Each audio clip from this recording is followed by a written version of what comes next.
नमस्कार, आप सभी का स्वागत है मेरे channel the mirror of truth पे। और आज हम बात करने जा रहे हैं टिटेनस के बारे में।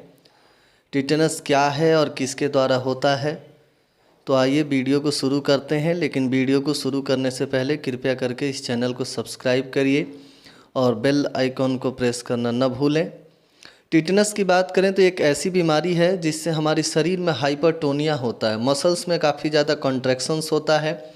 खास करके ये मसल्स में कॉन्ट्रैक्शन जो है वो जबड़ों में और गर्दन में होता है, जिसमें काफ़ी तेज़ दर्द भी होता है। इससे मसल्स में काफ़ी ज़्यादा मरोड़ होते हैं और ये काफ़ी जटिल बीमारी है जो बच्चों में खास करके होता था यूनाइटेड स्टेट में, जिसके लिए 1940 से लगातार वैक्सीनेशन दिया जा रहा है। आज भी ये बीमारी होती है। क्लोस्ट्रीडियम टिटेनी एक बैक्टीरिया है जिसके द्वारा टिटेनस की बीमारी होती है। ये बैक्टीरिया ग्राम पॉजिटिव होता है, स्पोर फॉर्मिंग बैक्टीरिया है और एनाएरोबिक बैसिलाई है जो ऑक्सीजन की एब्सेंस में ग्रो करता है। क्लोस्ट्रीडियम टिटेनी का यहाँ पे दो रूप आपको दिखाया गया है। एक हमने पस का स्मेयर बनाया है जिसके अंदर आपको दिखाई दे रहा है ग्राम पॉजिटिव, और यहाँ पे राइट साइड में आपको इलेक्ट्रॉन माइक्रोस्कोप में लिया हुआ इमेज दिखाई दे रहा है। मॉर्फोलॉजी की बात करें तो ये बैक्टीरिया बड़ा होता है, ग्राम पॉजिटिव रॉड शेप का बैक्टीरिया होता है। स्पोर फॉर्मिंग बैक्टीरिया है, ये स्पोर बनाता है, ऑक्सीजन की एब्सेंस में ग्रो करता है। ये मिट्टी में पाया जाता है, इसके स्पोर्स भी काफ़ी ज़्यादा मिट्टी में पाए जाते हैं, कुछ एनिमल्स के इंटेस्टाइन में भी पाए जाते हैं।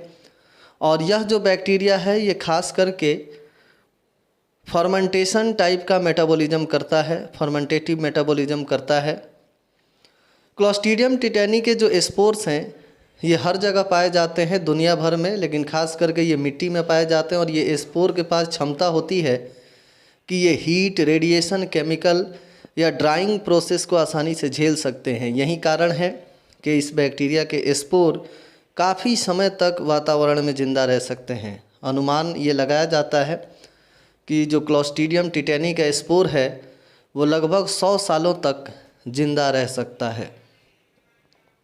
ट्रांसमिशन की बात करें तो क्लोस्ट्रीडियम टिटेनी का स्पोर सालों तक जिंदा रहता है मिट्टी में या किसी एनिमल के फीसेस में। और जब भी किसी व्यक्ति के शरीर में कोई छोटा या बड़ा कट होता है या उसका शरीर जल जाता है या कोई एनिमल काट लेता है या जब किसी लेडी में एबॉर्शन होता है या जब दांतों का इन्फेक्शन होता है या दांत निकाला जाता है, तो ऐसी जगहों पे आसानी से ये प्रवेश कर सकता है और वहीं बैक्टीरिया जो केवल ग्रो करेगा वहीं टॉक्सिन का निर्माण कर सकता है।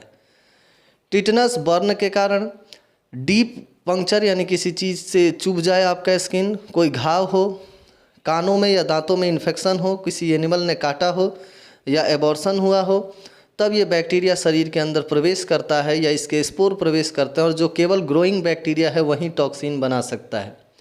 It is the only vaccine preventable disease. ये एक ऐसी बीमारी है जिसको केवल वैक्सीन से ही प्रिवेंट किया जा सकता है, लेकिन ये एक व्यक्ति से दूसरे व्यक्ति में फैलता नहीं है। Entry of Clostridium tetani into the body usually involve implantation of spore into a wound। जब कोई घाव होता है उसी के अंदर इस बैक्टीरिया के स्पोर एंटर करते हैं और जब स्पोर एंटर करते हैं तो ये शरीर में कई महीनों तक रहते हैं और जहाँ पे लो ऑक्सीजन होता है वहाँ पे ग्रो करते हैं। टिटेनस ज़्यादातर जले हुए हिस्से में, जहाँ पे डीप पंक्चर हुआ है वहाँ, कान में या दांतों के इन्फेक्शन जहाँ हुए हैं वहाँ पे होता है। क्लोस्ट्रीडियम टिटेनी जो है ये बॉडी में जहाँ ग्रो करता है वहाँ पे टॉक्सिन का निर्माण करता है और ये ग्रो उस जगह पे करता है जो ऑक्सीजन फ्री इन्वायरमेंट होता है, वहाँ पे ये ग्रो करके टॉक्सिन का निर्माण करता है। और ये टॉक्सिन जो है ये काफ़ी ख़तरनाक होता है, जो हमारे बॉडी में ब्लड के सहारे सर्कुलेट होता है।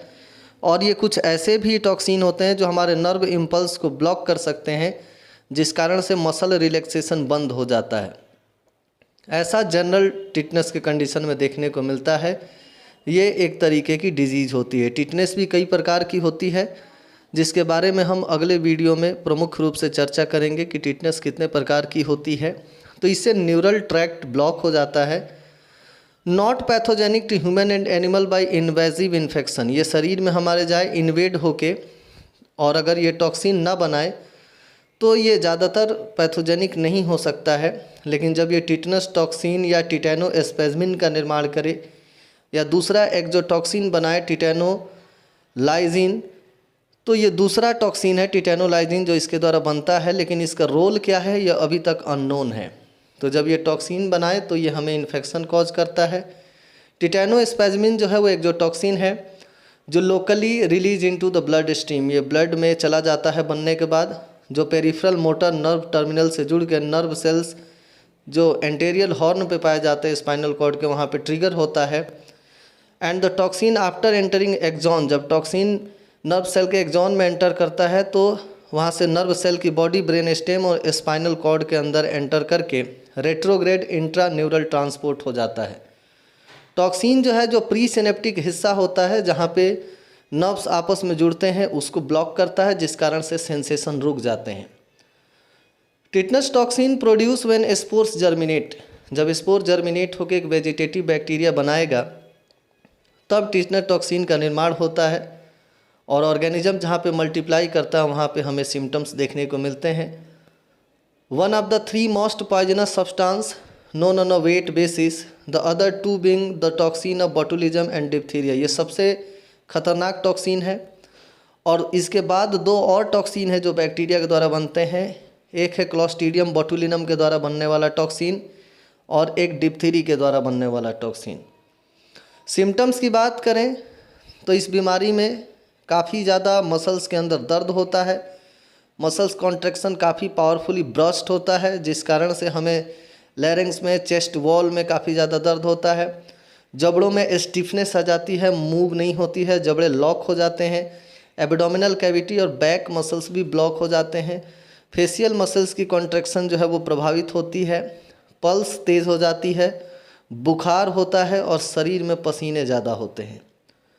A person suffering from the tetanus, अगर किसी को टिटनेस की बीमारी है तो उसके जबड़ों की कॉन्ट्रैक्शन रुक जाती है, वो सिकुड़ जाता है, ब्लॉक हो जाता है, इसीलिए इसको लॉक जॉ कहा जाता है।